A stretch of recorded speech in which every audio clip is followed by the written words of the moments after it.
आप सभी जानते हैं कि गांव में शिक्षित बेरोजगार युवा बहुत बड़ी संख्या में है और उनके लिए रोजगार सृजन करना एक बहुत बड़ी चुनौती है। सभी के लिए सरकारी नौकरियां नहीं है, ये भी सत्य है। और ये भी सत्य है कि हम पढ़ लिख करके एकदम से हमें नौकरी नहीं मिल रही है, बड़ी कठिनाई है। तो अब ये वैज्ञानिक जो संस्थाएं हैं, इनके यहाँ जो प्रौद्योगिकियाँ निकली हैं, उनको उन तक पहुँचाने के लिए हमें प्रयास करना होगा। ये बहुत अच्छी एक पहल है। अब उन फूलों से न केवल सुगंध सामग्री यानी कि अगरबत्ती और कोन बन सकते हैं, बल्कि उससे जो सुगंधित तेल भी निकाले जा सकते हैं। और मैं आपको बताना चाहूँगा कि केंद्रीय औषधि और सुगंध पौधा संस्थान के द्वारा पिछले 40-50 वर्षों के दौरान जो कार्य हुआ है, जो प्रौद्योगिकियाँ विकसित हुई हैं औषधि और सुगंध पौधों की, वो एक एक करके किसानों तक पहुंचाई गई। साथियों, चूँकि हम लोग सभी गांव से जुड़े हैं और आप सभी जानते हैं कि गांव में 70% से भी अधिक जनसंख्या हमारे ग्रामीण क्षेत्रों में ही निवास करती है। वहाँ पर आप गांव में देखते हुए तमाम कठिनाइयाँ आपको नज़र आती हैं। आप सभी जानते हैं कि गांव में शिक्षित बेरोजगार युवा बहुत बड़ी संख्या में है और उनके लिए रोजगार सृजन करना एक बहुत बड़ी चुनौती है।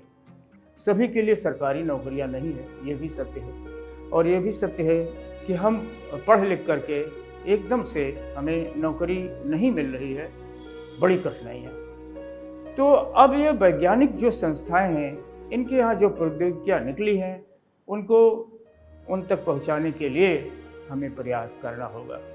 और मैं आपको बताना चाहूँगा कि केंद्रीय औषधि और सुगंध पौधा संस्थान के द्वारा पिछले 40-50 वर्षों के दौरान जो कार्य हुआ है, जो प्रौद्योगिकियाँ विकसित हुई हैं औषधि और सुगंध पौधों की, वो एक एक करके किसानों तक पहुंचाई गई। सबसे पहले मैं उदाहरण देना चाहूँगा मेंथा आर्वेन्सिस का, जिसे हम मेंथॉल मिंट के नाम से जानते हैं और पहले इसे जापानी पुदीना भी कहते थे। अब एक समय ये था कि जापानी पुदीना का तेल हमारे देश में बाहर से मंगाया जाता था, किंतु 60 के दशक में, बल्कि उससे पूर्व, उसका समावेश किया गया अपने देश में। प्रौद्योगिकी विकसित की गई सीमैप के द्वारा और उसकी नई नई प्रजातियाँ निकाल कर किसानों को उपलब्ध कराई गई।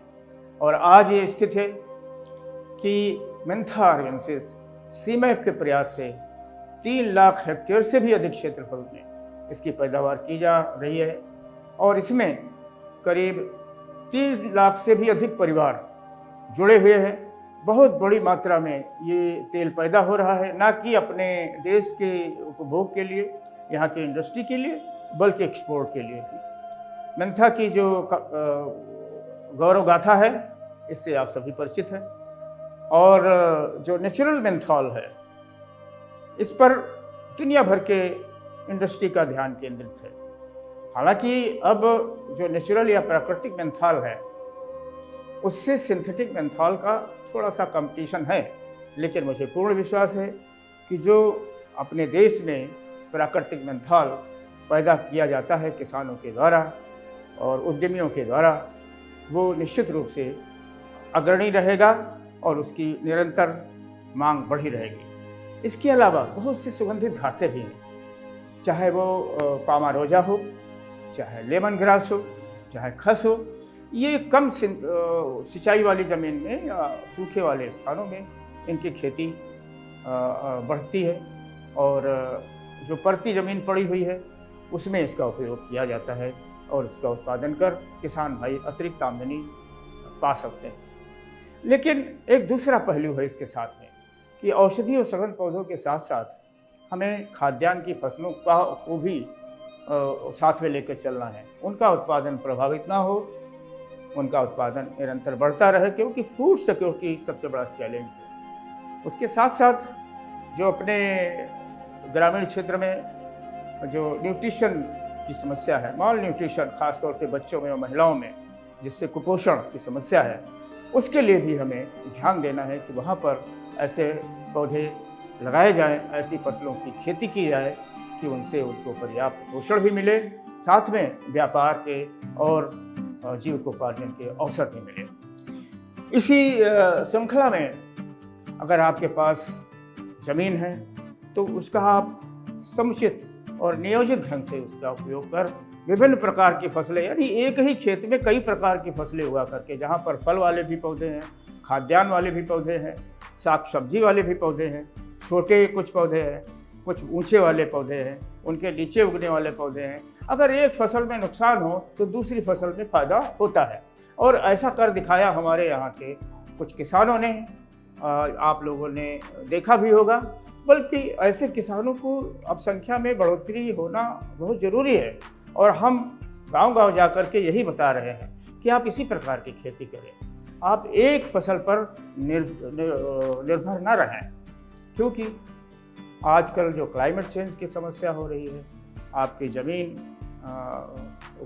के उपजाऊ होने की जो अलग अलग आपको प्रयास करना पड़ता है, सिंचाई की अनुपलब्ध होना, समस्या होना, एकदम जलवायु परिवर्तन होना, एकदम गर्मी हो जाना, जैसा कि आजकल चल रहा है कि यहाँ तक कि जो हमारी सीडलिंग्स हैं वो भी पीली पड़ रही हैं, जो पौध है। तो इन सबको अगर आप समुचित रूप से बचाना चाहते हैं तो कई फसलों पर आधारित होकर के चलना पड़ेगा, और इन सब फसलों के बारे में जानकारी देने के लिए हम समय समय पर गांव में जाकर के प्रशिक्षण करते हैं, किसान गोष्ठी करते हैं, और किसानों को उन्नत सामग्री के बीज भी देते हैं। अभी पिछले वर्ष हमने ICAR के वैज्ञानिकों के साथ मिल करके उन्हें बायो फर्टिलाइज़र और उन्नत प्रजातियों की सब्जियों के बीज फ्री ऑफ कास्ट, यानी मुफ्त में मुहैया कराए, और उन्होंने उसको उगा करके देखा जो उनकी मौजूदा फसलें हैं उनके साथ में, और उन्होंने इस काम की प्रशंसा भी करी है। इसी प्रकार से उनके यहाँ जो छोटे छोटे प्रोडक्ट्स बनाने की विधियाँ हैं, चाहे वो अगरबत्ती निर्माण हो या सुगंधित कोन निर्माण हो। आप जानते हैं कि फूलों से विभिन्न प्रकार के उत्पाद बनाए जाते हैं, तो ये सोचा गया कि क्यों नहीं इन पौधों को रिसाइकिल करके, इसका पुनर्प्रयोग करके हम इनका पाउडर बना करके और अगरबत्ती या कुछ ऐसी सुगंध सामग्री बनाना शुरू करें, ताकि इस समस्या से निजात मिले। और ये कार्य 2007-2008 से शुरू किया गया। माँ चंद्रिका देवी जो तीर्थ स्थल है अपने लखनऊ में, वहाँ से ये काम शुरू हुआ। फिर देवा शरीफ दरगाह पर भी इसका प्रशिक्षण किया गया और लोगों ने इसको हाथों हाथ लिया। यहाँ से जो प्रौद्योगिकी निकली वो आज हमें बताते हुए प्रसन्नता है कि देश के करीब 24 स्थानों पर, यानी 2 दर्जन से भी अधिक स्थानों पर इसका प्रसार और प्रचार हो चुका है। वहाँ के करीब 5000 से भी अधिक महिलाओं ने इसको सीखा है। न केवल सीखा है, बल्कि उन्होंने और भी तमाम महिलाओं को जोड़ा है, और अच्छा खासा ये व्यवसाय बन करके आगे उभर चला है। ये बहुत अच्छी एक पहल है। अब उन फूलों से न केवल सुगंध सामग्री यानी कि अगरबत्ती और कोन बन सकते हैं, बल्कि उससे जो सुगंधित तेल भी निकाले जा सकते हैं। या आगे जो शोध हो रहा है कि किस प्रकार से उससे कुछ दवाई के लिए या अन्य उपयोग के लिए उसका जो सूखा हुआ जो पंखुड़ियाँ होते हैं उससे बनाया जा सके, और इस पर यह शोध कार्य चल रहा है। आपको यह भी बताते हुए हमें खुशी है कि इस अगरबत्ती का परीक्षण भी कराया गया, और इस अगरबत्ती का परीक्षण IITR के साथ मिल करके किया गया, और ये देखा गया कि इससे जो धुआं निकलता है, जो स्मोक होता है, उसमें कार्बन की मात्रा बहुत कम है। इस प्रकार से ये पर्यावरण के लिए भी बहुत ही मुफीद है, यानी इसमें कोई नुकसान नहीं। तो ये तो रही अगरबत्ती टेक्नोलॉजी की बात। अब एक और जो क्षेत्र बचता है कि गांव में लोगों को बताना है कि किस प्रकार से जो ये न्यूट्रिशन वाले पौधे हैं उनके बारे में उन्हें जानकारी दी जाए, उनकी खेती बताई जाए, क्योंकि औषधीय पौधों की जानकारी तो ले चुके हैं, लेकिन इन्हीं औषधीय पौधों के साथ में सब्जियों की खेती, फलों की खेती और दूसरे अन्य उपयोगी पौधों की खेती, ताकि उन्हें अपने घर के सामने ही एक डिस्पेंसरी मिले एक तरीके की, जैसे कि आपके किचन में तमाम प्रकार के मसाले होते हैं और वो आपके घर में आपके दादी माँ के नुस्खे उससे मिल जाते हैं। आप छोटी मोटी बीमारियों का वहीं इलाज कर लेते हैं। तो इसी प्रकार से बहुत से पौधे हैं, चाहे वो एलोए हो, चाहे वो मुलेठी हो, चाहे वो गिलोय हो, तुलसी है, ये सब पौधे लगाते हुए, या हल्दी है, उसके साथ में ये सब्जी वाले पौधे जो कि सीजनल पौधे होते हैं, इसे हमने एक न्यूट्री वाटिका का नाम दिया। न्यूट्री वाटिका यानी पोषण वाटिका।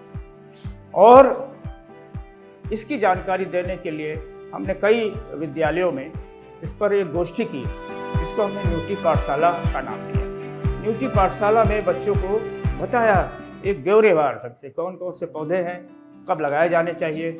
और उन बच्चों ने भी कहा कि हम ये पौधे लगाएंगे, अपने स्कूल के कैंपस में लगाएंगे, हमें थोड़ी सी जगह दी जाए। और उन्होंने ये काम किया है, शुरू किया है और बहुत अच्छे परिणाम भी मिल रहे हैं। न्यूट्री वाटिका के लिए आपके पास 500 स्क्वायर फीट का अगर जगह है या छोटी भी जगह है, तब भी आप, छोटी भी क्यारी है तो उससे भी आप वहाँ कुछ क्यारी अपने घर पे शुरू कर सकते हैं बना करके। और पौध सामग्री आप बाज़ार से ला करके या अच्छे संस्थाओं से उसकी पौध सामग्री ला करके उसकी रोपण कर सकते हैं, उसकी जानकारी आप ले सकते हैं। और इस विषय में किसी भी प्रकार की प्रशिक्षण की आवश्यकता हो, जानकारी की आवश्यकता हो, तो आप फ्लोरा फौना साइंस फाउंडेशन से संपर्क करें। हम और हमारे वैज्ञानिक वहाँ आकर के आपको सारी जानकारी देंगे। इसी प्रकार से अगरबत्ती बनाने की जो टेक्नोलॉजी है, उसकी जानकारी के लिए आप सीधे केंद्रीय औषधीय सघन पौध संस्थान या सीमैप को संपर्क कर सकते हैं, या आप फ्लोरा फौना साइंस फाउंडेशन को भी संपर्क कर सकते हैं।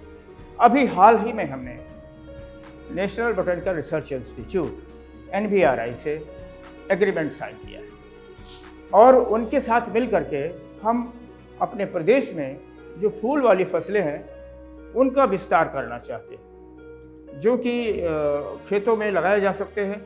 और उन्हीं रिसोर्सेज की आवश्यकता है जो दूसरी फसलों के उत्पादन में आवश्यक होती है। तो आप इसकी भी जानकारी के लिए आप नेशनल बोटेनिकल रिसर्च इंस्टीट्यूट या NBRI अथवा आप फ्लोरा फौना साइंस फाउंडेशन से सीधे संपर्क कर सकते हैं और फ्लोरिकल्चर यानी पुष्प कृषि के लिए सारी जानकारी आपको ट्रेनिंग के माध्यम से मुहैया करा दी जाएगी। यही नहीं, वहाँ से जो जितना भी लिटरेचर है और जितना भी आपको तकनीकी ज्ञान है उसे भी उपलब्ध करा दिया जाएगा। इस प्रकार से हमारा ये उद्देश्य होना चाहिए कि जो प्रौद्योगिकियाँ हमारे संस्थाओं से निकली है, वैज्ञानिकों के अथक प्रयास से जो देश भर में तमाम वैज्ञानिक इसको डेवलप किए हैं, वो हर जगह पहुंचनी चाहिए, गांव-गांव पहुंचनी चाहिए और लोगों के लाभ के लिए, लोगों के हित के लिए इन प्रौद्योगिकियों का इस्तेमाल हो,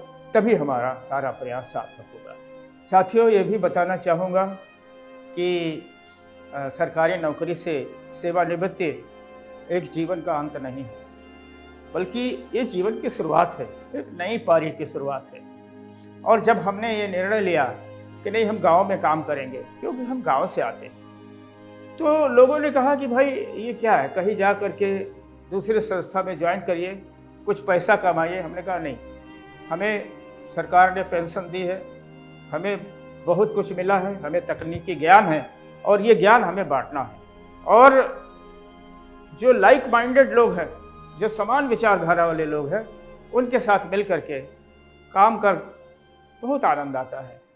इससे न केवल आपका स्वास्थ्य ठीक रहता है, आप एक्टिव रहते हैं, लोगों से मिल करके नई नई जानकारी आप ग्रहण करते हैं। आप जानते हैं कि गांव में जब हम किसानों से बात करते हैं या गरीब लोगों से या महिलाओं से बात करते हैं तो नई जानकारी भी मिलती है और वो जानकारी हम वैज्ञानिकों को भी बताते हैं जो आज संस्थाओं में काम कर रहे हैं कि भाई इस दिशा में काम करिए। तो एक टू वे चैनल है, किसानों को तो जानकारी मिलती है और वैज्ञानिकों को तजुर्बा मिलता है। तो ये बहुत अच्छी पहल है फ्लोरा फौना साइंस फाउंडेशन के माध्यम से। और हम ये चाहेंगे कि इस प्रकार के जो संस्थाएं हैं या फाउंडेशन हैं उनसे आप जुड़ें और समाज तक पहुंचने के लिए निरंतर कोशिश करें।